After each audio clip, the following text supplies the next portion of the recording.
এটি জাবালে রহমত পাহাড়। আরাফাতের ময়দানের এক পার্শ্বে অবস্থিত এই জাবালে রহমত। 70 মিটার উচ্চতার এই পাহাড়টি আল্লাহ তাআলা সম্পূর্ণ গ্রানাইট পাথর দিয়ে বানিয়েছেন।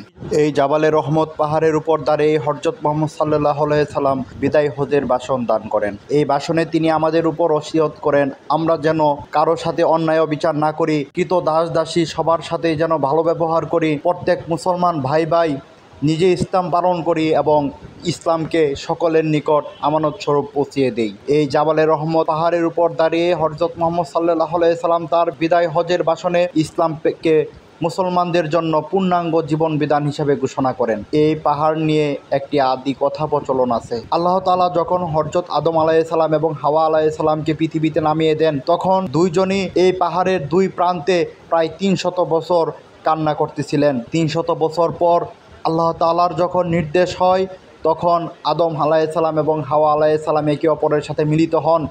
ঠিক তখন তারা জানতে পারেন আদম আলাইহিস সালাম এবং হাওয়া আলাইহিস সালাম এই জাবালে রহমতের দুই প্রান্তে 300 বছর যাবৎ অবস্থান করতেছিলেন এবং কান্না করতেছিলেন। বিদায় হজের ভাষণে হযরত মুহাম্মদ সাল্লাল্লাহু আলাইহি সাল্লাম এই জাবালে রহমত থেকে উচ্চারণ করেছিলেন, আজ থেকে ইসলাম পূর্ণাঙ্গ জীবন বিধান। কেউ যদি ইসলামের উপর অটল থাকে তাহলে সে কখনোই সৎ পথ বিচ্যুতি হবে না।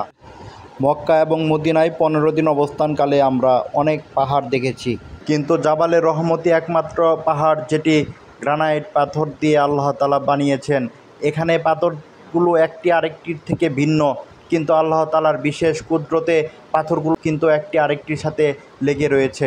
এই জাবালে রহমতে না গেলে বোঝা যাবে না আল্লাহ তাআলা কত নিপুণ হাতে এই পাহাড়টিকে তৈরি করেছেন। আল্লাহ তাআলা আমাদের সবাইকে এই জাবালে রহমত ভ্রমণের তৌফিক দান করুন, আমিন। ভিডিওটি থেকে নতুন কিছু জানতে পারলে অবশ্যই চ্যানেলটি সাবস্ক্রাইব করুন।